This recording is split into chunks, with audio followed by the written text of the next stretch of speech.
All right, man, peace. You know, brothers, one of the main basketball debates that has gained greater and greater fervency over the past 5 years is who was the greater player. Was it Shaquille O'Neal or Kobe Bean Bryant? And one of the reasons why this debate/argument has grown in prominence is because many Kobe Bryant fans feel the need to assert that Kobe was the main factor in the Lakers winning those first 3 championships. And as I've stated, for those of us who lived through it, we'll remember that in the aftermath of Shaq leaving the Lakers, Kobe was viewed as just a glorified shot jacker. He was someone who basically ran Shaq out of town. He was just looking to get his shots up, have a couple of seasons averaging 30, 31, 34 points a game, sow his raw oats that way, get that out of his system, and then after that try to win championships as the alpha on the team. From about 2004 to 2007, that's how he was perceived. The Lakers make the Pau Gasol trade, and all of a sudden they become championship contenders. They're able to win 2 championships out of 3 appearances in the finals, and that totally changes Kobe's legacy. And what that necessitates in the minds of the Kobe Bryant fans is to now try to reverse engineer the first 3 titles and place Kobe as the alpha over Shaq and claim that he was even more important than Shaq was, when we all know Shaquille O'Neal was the hub, and that's the reason why Shaq was awarded the MVP in those first 3 finals championships. So anyway, they're going to talk about it. I'm going to chime in. Brickley, I'll say this about Shaq and Kobe's relationship. It's certainly not dull for sure. Kobe sparked the latest drama after saying he could have won 12 NBA titles if Shaq had this type of work ethic in the gym. Bryant tweeted the following, saying that their former feud remains in the past. Quote, "There is no beef with Shaq. I know most media want to see it, but it ain't gonna happen. Ain't nothing but love there, and we too old to beef anyway." Shaq had this to say in response to Kobe's tweets, quote, "It's all good, bro. When I saw the interview, I thought you were talking about Dwight. Is that how you spell his name? LOL." Shaq is such a bully and a cornball, man. How did Dwight get into this shit, man? Dwight is off somewhere minding his own business, looking for a he/she to take out on a date. Dwight with his reaction to the diesel. Did I see what Shaq said? No, I really didn't see what Shaq said. It's okay. I'm not here to talk about Shaq. What he said, what he did, it's irrelevant to what I'm trying to do. So, I'm talking about what anybody could say about me. My focus is on one thing. Now, Dwight Howard is one of those players that he's had so many consecutive years of mediocrity and sub-mediocrity that people forget how great he was well over 7-8 years ago when he was one of the top 3 most dominant forces in the NBA. I mean, this dude was incredible circa 2010, 2011. Say what that one thing was, but it's very likely his second go around with the Lakers. He's making nearly $15,000 per day in a contract that has 0 salary protection. Now back to first take. Okay, so we're supposed to talk about Kobe and Shaq, but I just feel like there's a lot to unpack here. The Dwight thing. Well, was leave a lot. Dwight alone. Like, There's come on, just a don't lot pile on there. Dwight at this point. I agree with you on that. Shaq shouldn't pile on Dwight. It was funny. I was. See how Dwight looked? Was that just the angle of the phone or something? Looked a little drawn. No, he didn't look drawn, Stephen A. Smith. It's what's called conditioning. It's what's called cardio. Maybe if you yourself understood the importance of exercise and conditioning, you would not have torn your rotator cuff just throwing a punch in a boxing gym. Stephen A. got the body of a Christmas turkey. I mean, Like look, maybe he's been working thin. out. Look thin. That's not what they need. They don't need a thin. I mean, they don't need. I mean, you know. Dwight's getting older, you know, as So in other words, Stephen A., his body didn't turn you on enough. athletes age and they stay lean. That sometimes is a look. Okay. Dwight Howard in person, like as a That's- physical specimen, Oh shoulders yeah, it's like that crazy. Superman type. Yeah. Yeah, he'll need to be that though. He'll need to be that. He'll need to be that to survive in LA. It's just And like, I'm look, rooting for him. when I'm rooting for when him too. Shaq was piling on once upon a time, Dwight kind of deserved it because he thought more of himself offensively than maybe he actually, all those kind of things. Right, but who is Shaq to criticize Dwight Howard offensively? Shaq's offensive repertoire was very limited as well. It's just that Shaq was so much bigger than everybody else. But at this point, No, Shaq's Dwight's coming back humble to the Lakers. Fun. He's just playing. I will say this, though. As limited as Shaq's offensive repertoire was, it still was more extensive than Dwight Howard's. Dwight pretty much all he could do was jump over you and dunk. That's why it's funny. It's just, All right, let's get to it. The last two at a three-peat, you know who it is, Shaq and Kobe. Stephen A. Smith, putting you on the spot here. I know you're friends with both of them. Who would you rather have in their prime? Shaquille O'Neal, no doubt about it.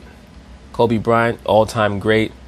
But his career history tells you that he needs to have Phil Jackson with him in order to be successful. When you look at Shaquille O'Neal's history, he was able to reach the NBA Finals with 3 different coaches on 3 different teams. So I have to pick Shaq. Kobe. I think that Shaq.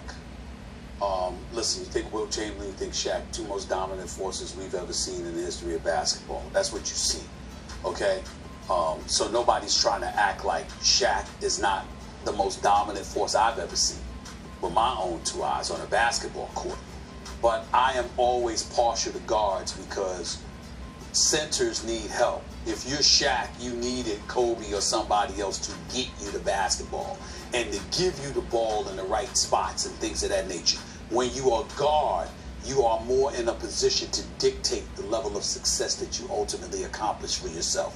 That's partially true, Stephen A. Smith, but it's also heavily dependent on the system that you're running and how much the coach is able to bring out all of the potential that you have within you. Especially with the Kobe Bryant, his history has shown that if he's not subjected to the correct system and the coaching staff that provides the framework for him, he's going to go off the rails and he's going to hurt his own team. More so than the big man needing the assistance of guard play in order to facilitate that success. Kobe could be out on the perimeter. Kobe could go to the hole. Kobe could finish on a break, even though Shaq. Kobe can throw up bricks to the tune of 8 for 25 in the finals. Boy could finish on a break too. But the biggest reason, and I've told Shaq this on several occasions, the biggest thing that I've held against Shaq more than anything is the fact that Shaq, those free throws, in the fourth quarter, you were limited with what you could do. Now, Shaq's position has always been, I made them when they counted. When you really needed me to step up, I could make those. And there was plenty of times in big moments where you needed Shaq to hit a free throw, and he actually did pull it off.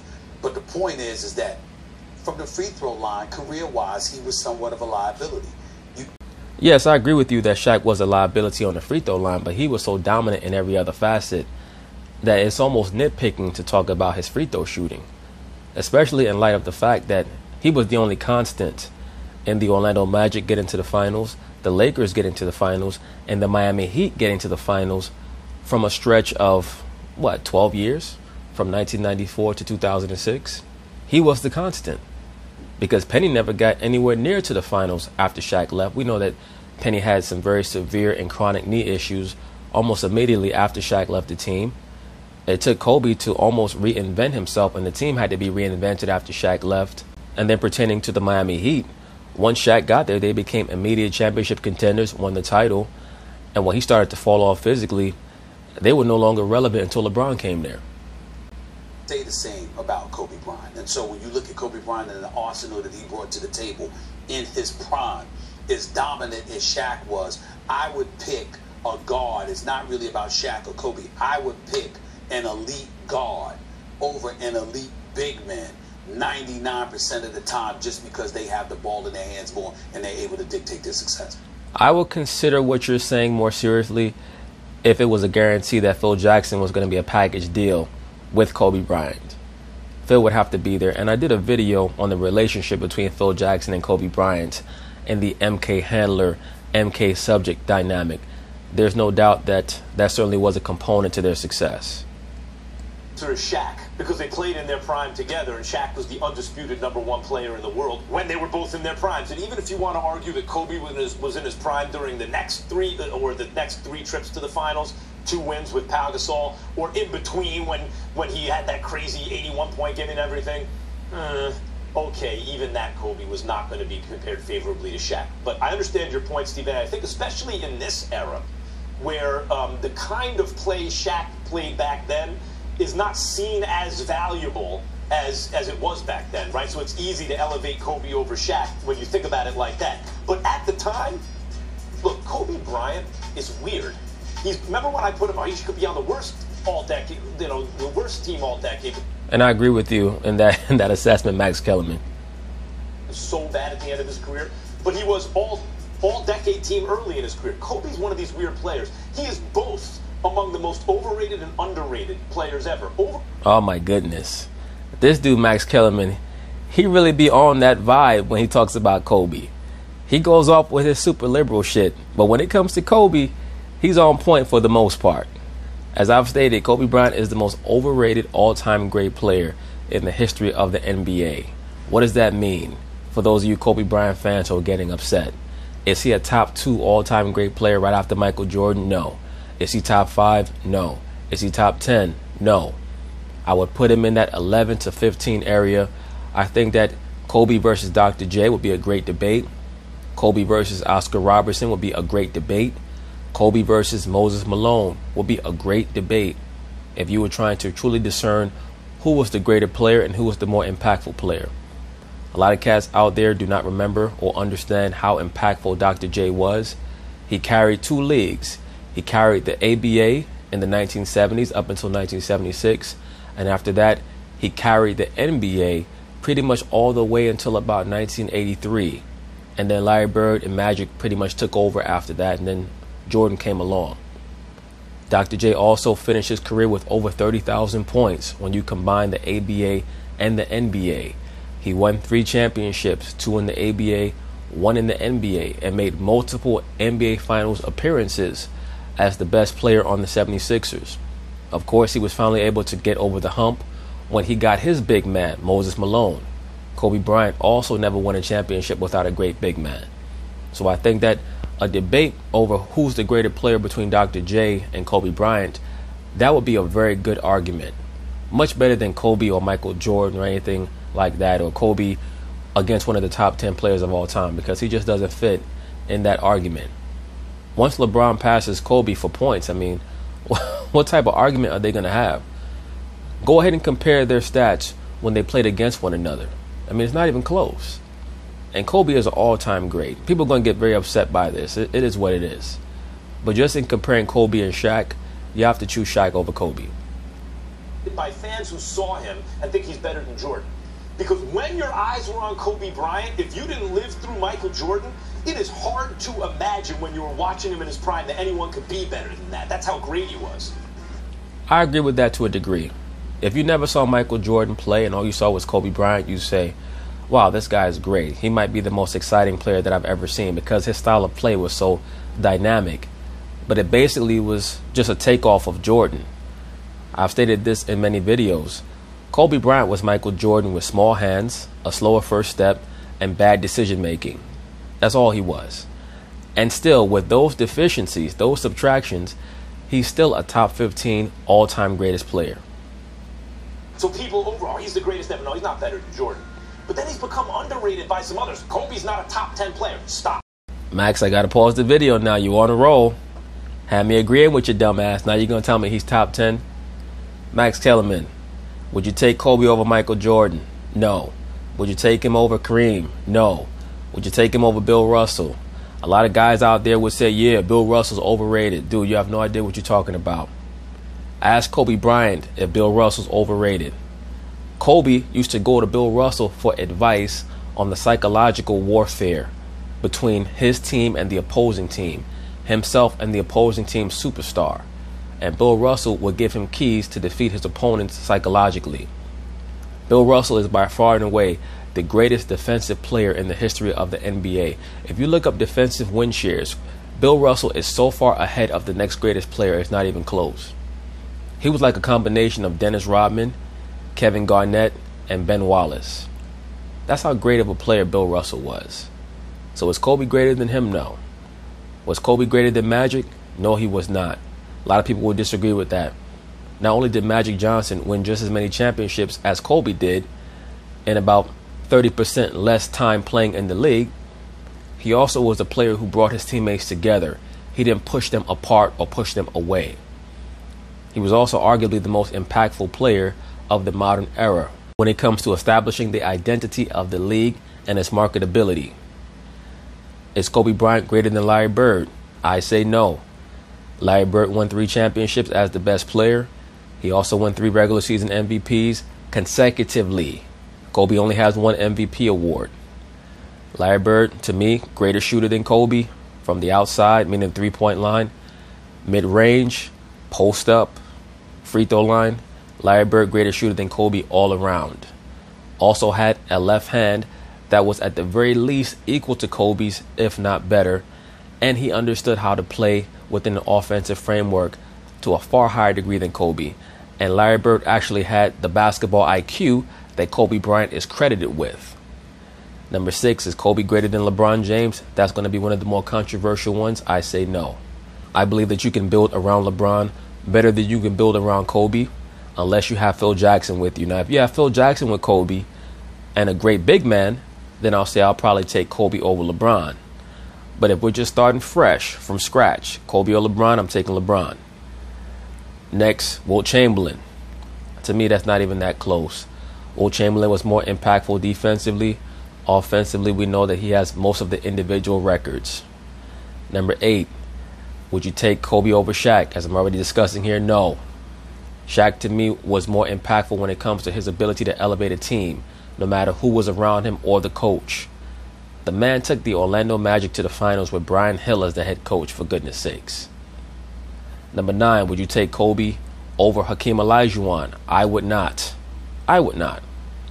Hakeem Olajuwon, to me, pound for pound, inch for inch, skill for skill, other than Michael Jordan, is arguably the greatest player in the history of the NBA. When you're talking about offensive skill set and defensive skill set, the man had no weaknesses whatsoever.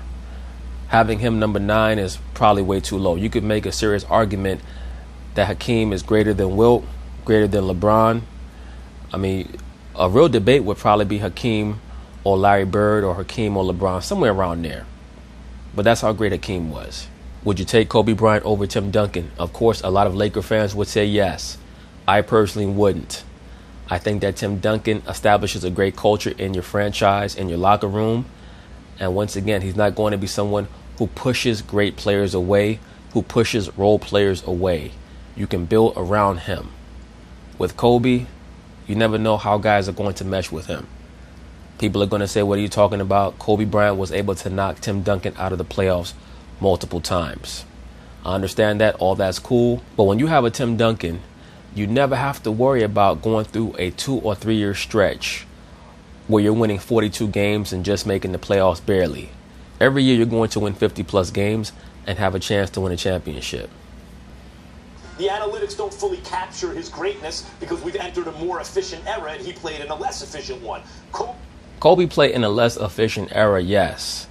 But of all those players who played in that era who were not as efficient as Kobe, or who were in that efficiency realm as Kobe, the Vince Carters, the Paul Pierces, the McGradys, the Iversons, even when Jordan came back for those 2 years, none of those players played with Shaq. All those guys got double and triple teamed. Kobe Bryant did not. So yes, we can evaluate Kobe in juxtaposition to other eras where the players were more efficient and proficient. We can juxtapose Kobe to a Carmelo Anthony, to a LeBron James, to a Dominique Wilkins, to a Bernard King, to a Michael Jordan, to a George Gervin, and other players who were considered offensive dynamos, and say, why is it that Kobe Bryant never even shot 47% in a season? This guy played next to Shaq. He never faced double teams. Prime was a top 10 all-time player. But Stephen A., Kobe was never undisputed. He was never the undisputed champ. Like, that dude undisputed best player in basketball. Because first there was Shaq, then he and Duncan were like neck and neck, and then came LeBron. Kobe was in the mix, the way Magic and Bird, neither one, like Magic and Bird kind of shared an era. Bird at first, then Magic came on later in terms of who peaked. Duncan and Kobe, same kind of thing. The undisputed champs in our lifetime, Michael Jordan, undisputed champ, everyone shut up. No, like, it was laughable to compare anyone to him in his prime. Then Shaq came. Shaq was undisputed, brother. No one disputed his claim to the best player in the world. Not Duncan, not Kobe, nobody. Olajuwon early a little bit, but I mean... I agree with that. You have to give honorable mention to Hakeem Olajuwon in those 2 years that Jordan was out, because he was considered the best player in the NBA, as he should have been. But I agree with everything that Kellerman is saying right here. Entered his prime and was giving you basically 30, 14, 4 assists with 3 blocks a year. Then came LeBron. Shaq's, we're not talking about career, because Kobe stayed in shape. We're talking about peak value. The three highest peaks in our lifetime are Jordan and Shaq and LeBron. Those three were undisputed. No, At least in the last 30 years, yes. disputed the claim to the throne. Peak value, the answer is Shaq. There were times when LeBron James was the undisputed king. He wasn't winning championships. Number one. No. I think you have that confused with whether or not LeBron James was given the MVP award that year. I do believe that in the late 2000s, there was an argument over who was the best player in the NBA. Some people thought Kobe, some people thought Tim Duncan, some people thought LeBron. You may have even had certain people who thought Dirk Nowitzki. People forget about him as well. But when LeBron was the undisputed king, as Max Kellerman called him, that was in the early 2010s, early to mid 2010s. His last couple seasons in Miami, where he won 2 out of 3 championships or 2 out of 4 championships. And he was undisputed at that time, and he was winning championships. Number two. Once again, you're changing the argument. My whole point is, I'm not questioning the dominance of Shaquille O'Neal. Shaquille O'Neal didn't win a championship with Eddie Jones. He didn't win a championship with Penny Hardaway. He won a championship with Kobe. Right, but he was able to get to the championship round with Penny Hardaway. He was able to advance in the playoffs with Eddie Jones. Kobe Bryant couldn't do shit until they got Paul Gasol, and he needed to have Phil Jackson there. No Phil Jackson, Kobe Bryant couldn't do anything. Shaq was able to be successful with different coaches, at least when it comes to getting to the championship round. And I think that is actually you who's changing the question. The question is, would you rather have prime Kobe or prime Shaq? It's a pretty easy answer. You have to make up all these parameters because you know it's Shaq, but you want it to be Kobe. Even when he won a championship with D. Wade, who was it that won that championship for the Miami Heat? It was D. Wade. Guard. Well, D. Wade dominated in the finals, but we all know that D. Wade had a red carpet rolled out for him by those officials. He was great, though. But there was certainly something rotten in Denmark when it comes to that. And Shaquille O'Neal was still the guy that they were watching out for, as dominant and as great as D-Wade was. Is incredibly significant. That is my argument. It's not about the dominance of Shaquille O'Neal. There's nothing to question it. The only person that belongs in the same conversation as him is Wilt Chamberlain. Right, but Stephen A. Smith, the question is not whether or not Max Kellerman or you think that Shaq is dominant. Once again, the question is, would you rather have prime Kobe or prime Shaq? Max Kellerman answered the question. What you're basically stating is that you'd rather have a great guard than a great center. Kobe Bryant's career has shown that he himself needs a great center in order to win. You go on a basketball court, as dominant as a big man is, particularly when they're a liability at the free throw line, someone will always want that great guard, because that great guard has the ability, wing play. That great guard or wing player has the ability to dictate success in a fashion that the big men do not, because the big men depend on the smaller guys to feed them in order to have this success. And that's all I'm saying. So in other words, when you say you're not talking about better or worse or who was more dominant. It's who would you rather have. And what I would rather have if I were a coach is the person I could give the ball to 94 feet away from the basket, 50 feet away from the basket, 30 feet away from the basket. Well, with Kobe, once again, I will give him the basketball as long as he has Phil Jackson as his head coach and the correct system being ran. With Shaq, you could put him in any system as long as he's getting the basketball. And say, take me there, as opposed to a guy that I got to rely upon 10 feet and in. There are more guys who fit the description, obviously not on Kobe's level, but who are capable of doing something like that. You brought up Dwayne Wade. Absolutely. If the Orlando Magic had Phil Jackson as their head coach, they would have won a championship, at least one. Or fewer Shaqs. The scarcity so when you look at I agree with that. By the way, I left one undisputed out in our lifetime, Kareem. Kareem was undisputed, everyone shut up, right? Kareem, that's a center. Well, I'm not quite sure. I mean, then again, Stephen A. was born in 69, I believe it was, and Max was born in 74. So if you want to call that your lifetime, that Kareem was undisputed, Kareem pretty much had his undisputed phase in the 1970s. By the Showtime Laker days, there was some debate over whether or not Kareem was the best player in the NBA. For all intents and purposes, the best center of the 1980s was Moses Malone, not Kareem. Then came Jordan. That changed the argument, right? Before Jordan, it's like, oh, you have to have a big as the best. Jordan changed that. But then right after Jordan was Shaq, and then LeBron's also an unstoppable physical force. Kareem has, what, 6 rings? I think that's 6. Yeah, right? 1 with Milwaukee and 5 with the Lakers. 5 with the Lakers, right? 5 with the Lakers. Say it again. Say it again. Because guess what? It wasn't 5 without him. It was 5 with him. And he needed Oscar Robertson. Because Magic was in Oscar Robertson. I'm saying, when you talk about the greatest players... Right, but Stephen A., would you take Oscar Robertson over Kareem? That's what I mean. You just can't answer the question with, I'll take a great guard over a great center. Because then you have to be consistent. Would you take Oscar Robertson over Kareem? Would you take Magic over Kareem?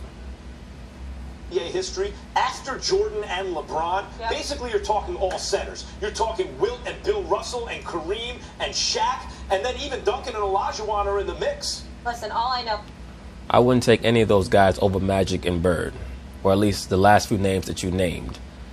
I would take Bill Russell and Kareem over Magic and Bird. The rest of those guys would have to come after Magic and Bird. Kobe and Shaq, arguably one of the greatest duos of all time, and if you like tandems, this season is going to be something. But anyway, that's basically it on that, because Molly Karam is trying to give her NBA hot take and nobody really cares. But just to get back to the topic of this segment, I would take Shaquille O'Neal over Kobe Bryant. It's close, because Shaq is in the bottom half of my top 10, and Kobe is on my list somewhere in between 11 and 15. So it's very close. It's almost indistinguishable.